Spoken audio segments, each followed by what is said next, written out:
Topic namba 82. Uchambuzi wa mkakati wa Pi Core Team kuhusu soko la ubadilishaji wa sarafu. Habari Global Pioneers. Ninatambua kuwa tangazo kuhusu Open Network lililotolewa hivi karibuni huenda liliwasikitisha baadhi ya wanajamii. Hata hivyo, ningependa kutumia fursa hii kutoa uchambuzi wangu kuhusu sababu zilizo nyuma ya maamuzi ya Pi Core Team na fursa kubwa inayotokana na mpango huu. Ni muhimu kufafanua kuwa huu ni uchambuzi wangu binafsi.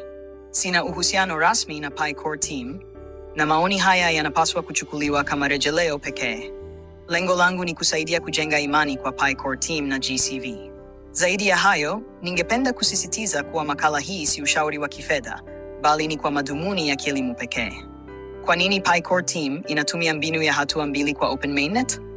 Mtandao wazi ulizinduliwa tarehe 20 mwezi wa pili mwaka wa 2022, ukiwa na lengo kuu la kuimarisha muunganiko wa nje wa Pi Network, ili kuwezesha ujumuishaji wake katika matumizi halisi ya kidunia, kama vile mwingiliano wa API na mifumo ya nje.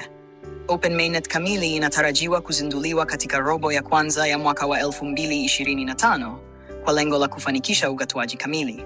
Hii itaruhusu watumiaji kufanya biashara na kutumia sarafu ya Pi kwa uhuru, huku ikihakikisha uthabiti na usalama wa mtandao. Katika hatua hii, msimbo wa chanzo yaani source code utapatikana kikamilifu, na Pi itatambulika kama sarafu ya kidijitali ndani ya mfumo wa ekolojia wake na kama mali ya kidijitali katika soko la ubadilishanaji wa sarafu. GCV itatekelezwa kikamilifu kulingana na msimbo uliopo kwenye GitHub. Open Network ni hatua muhimu kuelekea kufanikisha Open Mainnet. Athari za orodheshaji wa tokeni ya Pi katika soko na uamuzi wa Pi Core Team kuhusu mkakati wa bei baada ya kuanzishwa kwa mtandao wazi.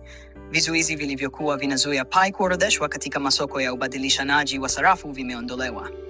Hii inamaanisha kuwa Pi Network haiwezi tena kudhibiti orodheshaji wake kwenye soko. Kwa kuwa Pi Core Team haiwezi kuzuia orodheshaji wa Pi kwenye masoko ya ubadilishanaji, basi kwa nini wasitumie fursa hii kwa manufaa yao?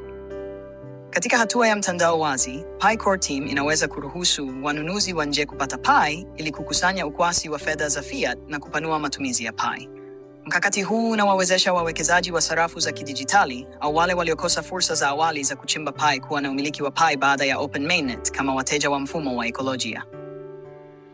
Kwa mujibu wa makubaliano yetu ya uhamishaji, hasa sehemu ya C, kizuizi cha uhamisho, imeelezwa kuwa tokeni hizi hazikusudiwi kuwa dhamana, securities.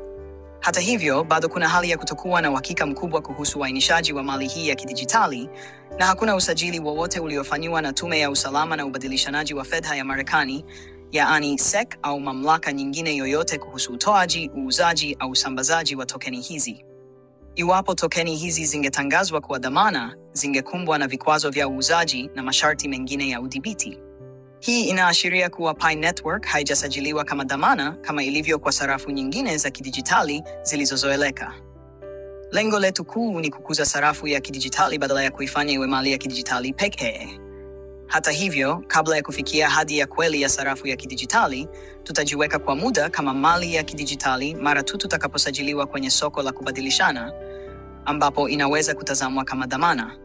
Kwa hivyo ni lazima tufuate kanuni za SEC, jambo linaloizuia Pi Core Team kutangaza bei ya soko la kubadilishana. Bei inapaswa kuamuliwa na usambazaji na mahitaji ya soko.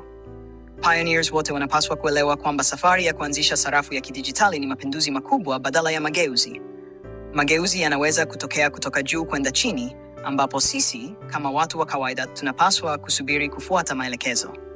Kinyume chake, mapinduzi hutokana na juhudi za msingi, ikimaanisha kuwa tunapaswa kulichukulia jambo hili kwa bidii na fikra za kimkakati. Kwa kuwa hatuwezi kuzuia masoko ya ubadilishanaji wa sarafu, yaani exchange markets, kuorodhesha Pi, tunapaswa kuheshimu kanuni na masharti ya masoko hayo. Ingawa Pi Network si sarafu ya kawaida ya kidijitali, tuna mfumo wa kiuchumi unaoweza kuunga mkono thamani ya GCV kwa msaada wa pioneers wetu waliodhamiria kwa dhati. Hili pia ndiyo sababu mojawapo ya juhudi zetu kubwa za kielimu. Tunatumia mwongozo wa Pioneers, yaani Pioneers Handbook, kukuza msaada wa kijamii kwa ajili ya GCV. Hivyo basi, katika hatua hii ya uwepo wa Pi kwenye masoko ya ubadilishanaji, wafuasi wa GCV hawatakuwa na hamu ya kuuza, na wanunuzi wa Pi watavutiwa zaidi kushikilia hadi watakaposhuhudia bei ya GCV au kupata matumizi halisi ndani ya mfumo wetu wa kiuchumi. Matokeo yake, idadi ya wauzaji chini ya mfumo wa GCV itapungua kadri muda unavyosonga, hali itakayopelekea bei ya GCV kuonekana kwa wazi zaidi katika masoko ya ubadilishanaji, huku tukibaki tunazingatia kanuni za udhibiti kama zile za SEC. Je, Core Team yatakiwa kutangaza bei ya GCV katika hatua hii? Matokeo yake yanaweza kuwa mabaya. Mamlaka ya usalama wa masoko ya Marekani, yaani SEC, inaweza kuanzisha uchunguzi kuhusu mtandao wa Pi, jambo ambalo linaweza kusababisha kufungwa kwa mtandao huu na kuvunja ndoto za waanzilishi wetu. Hata kama kufungwa hakuwezi kutokea, kuna uwezekano mkubwa wa kutopatikana kwa wanunuzi wa GCV katika hatua hii ya awali, ambapo mfumo wetu wa kiuchumi bado haujapata ueneaji wa kutosha. Kwa hivyo ni muhimu kuzalisha mahitaji ya soko kwa ajili ya Pi kwa bei ya chini. Bei ya chini inaweza kuwavutia wawekezaji wa nje pamoja na kuwapa fursa pioneers kuipata. Kwa sasa bei inazunguka karibu $0.7. Bei hii ya chini itazuia shughuli za soko la magendo na kuvutia wanunuzi mbalimbali katika masoko yetu yaliyothibitishwa ya kubadilishana. Kadri wanunuzi wanavyoongezeka, tunatarajia bei itapanda mara wauzaji wa bei ya chini watakapoisha. Kadri bei inavyoongezeka, wauzaji wa ziada kutoka katika masoko yasiyoidhinishwa ya kubadilishana watajiunga na soko la kubadilishana lililothibitishwa. Mchakato huu utasaidia kuondoa wauzaji wa bei ya chini na hatimaye kusababisha mazingira ambapo GCV inakuwa ya kawaida. Mara wanunuzi watakapofahamu kuhusu GCV, hawatakuwa tayari kuuza mali zao za Pi kwa sababu wawekezaji wote hutaka kuongeza faida. Mchakato huu ni muhimu sana kwa kufanikisha GCV katika soko la kubadilishana. Kwa hivyo, iwapo mtu anataka kuharakisha upatikanaji wa GCV kuelekea Open Mainnet, inashauriwa kutouza Pi kwa bei ya chini ya GCV ya $310,000 na $1,109. Lakini huu ni wakati mzuri wa kuwekeza kwa kununua Pi, kwani inaweza kusaidia kuleta haraka muunganiko wa bei kuelekea GCV. Kama ilivyotajwa hapo awali, kufuatia Open Mainnet, kiwango cha uchimbaji wa Pi kitasonga mbele kwa kasi ndogo sana, kikibakia chini ya 0.1 au hata 0.01 kwa mwaka. Hii inaashiria kuwa katika mwaka wa kwanza, wachimbaji wengi hawataweza kumiliki zaidi ya 0.01 ya Pi. Hata hivyo, mfumo wetu wa kiuchumi unahitaji wanunuzi wengi zaidi ili kuhakikisha msaada madhubuti. Hivyo basi, hii ni fursa bora kwa wawekezaji kujifunza kuhusu mtandao wa Pi.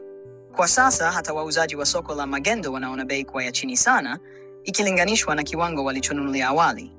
Kwa hiyo, kuna uwezekano mkubwa kuwa wataacha kuuza hadi bei itakapopanda. Watakapoona kwamba Pi inaweza kufikia GCV katika muda mfupi, wengi wao wataamua kushikilia. Wauzaji wanaotoa Pi kwa bei ya chini wataondoka haraka katika soko mara tu watakapomaliza kuuza. Hii ndiyo sababu Pi Core Team inaendeleza kwa makusudi kudhibiti kasi ya michakato ya KYC na uhamishaji. Sababu ya kuwa chini ya pochi milioni 11 pekee ndio waliohamia ni kwamba mbinu hii itasaidia kuondoa haraka ofa za bei ya chini kutokana na ukubwa mdogo wa kundi hilo. Vipengele vyote hivi vitakuza mazingira ya soko ambapo wawekezaji hawawezi kupata bei ya chini isipokuwa GCV, na hivyo kurahisisha mchakato wa bei kufikia kiwango cha GCV. Ni muhimu kutokata tamaa kwa sababu ya bei ya sasa ya Pi. Bei hii haiwakilishi thamani yake ya mwisho, bali ni hatua ya mpito inayoelekea kwenye lengo kuu. Kama tunavyosema mara nyingi, hakuna mafanikio yanayopatikana kirahisi, hakuna upinde wa mvua bila upepo na mvua. Baada ya dhiki, nafasi inayojitokeza huwa yenye thamani zaidi. Wafanyabiashara wanahimizwa kuendelea kupokea malipo ya sehemu kwa kutumia Pi hadi Pi Core Team itakapotangaza rasmi thamani ya Pi. Zaidi ya hayo, ni muhimu kufahamu kwamba mfumo wa mnada, yaani call auction, tayari umeanzishwa. Mfumo huu wa kuwasilisha ofa za kununua na kuuza unalenga kuanzisha bei ya sarafu. Mkakati huu ni hatua ya muda wa Pi Core Team kuimarisha sarafu thabiti ya Pi katika GCV ya $310,000 na $1,159. Natumaini kuwa ufafanuzi huu umeweka bayana hali halisi, na hivyo kukuwezesha kujenga imani na kutoyumbishwa na usumbufu wa nje.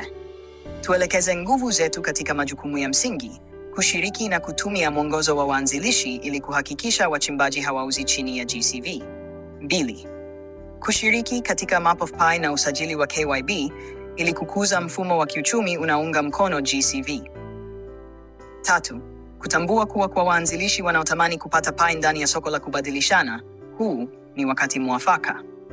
Baadhi ya waanzilishi wanaweza kuhisi kuwa bei ya sasa ya chini si ya haki, hasa kwa kuzingatia juhudi walizowekeza kwa miaka mingi katika kuchimba Pi.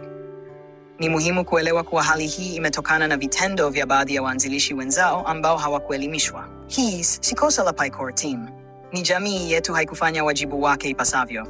Kwa hiyo ninakuhimiza uendeleze elimu kuhusu mwongozo wa waanzilishi ili kuzuia hali kama hii isijirudie na kuwasaidia wengine kuelewa thamani ya Pi. Kwa bahati mbaya, waanzilishi wengi bado hawajashiriki katika juhudi hizi za kielimu. Kwa hivyo, nani anapaswa kubeba lawama kwa bei hii ya chini inayotokana na mauzo ya wengi wa waanzilishi? Katika kipindi hiki, unaweza kuzingatia kununua kama unaamini bei ni ya chini kupita kiasi. Kwa kununua Pi kwa bei ya chini, unajiweka katika nafasi nzuri ya kupata faida kubwa. Sote tunapaswa kukumbuka kuwa hatuna uwezo wa kudhibiti tabia za wengine. Jukumu letu ni kutoa elimu na hatuwezi kulazimisha mtu kutii. Ninawahimiza wote kuwa waangalifu na kuwa na mwenendo wa kitaalamu katika shughuli zote. Nina imani kuwa kupitia ushirikiano na Pi Core Team pamoja na pioneers wetu waaminifu, tutafanikisha mainnet ya wazi iliyojitegemea kikamilifu kufikia robo ya kwanza ya mwaka huu. Pia naamini kuwa tarehe 14 Machi ni siku bora ya kutekeleza GCV katika mfumo wetu wa kiuchumi. Kwa waanzilishi wote, tayari tumeshinda. Ni wakati wa kuachilia shaka yoyote. Aminini hekima na maono ya kimkakati ya Pi Core Team. Ni muhimu kuwa makini na wale wanaojaribu kukukatisha tamaa, ndoto zako na uhuru wako wa kifedha kwa sababu ya hofu au wivu wao wenyewe. Wanaweza kupendelea kukuona ukiendelea kuwa maskini na mwenye matatizo, lakini ninakutia moyo kujitenga na hali hiyo hasi na kuzingatia safari yetu ya pamoja kuelekea mafanikio na ustawi.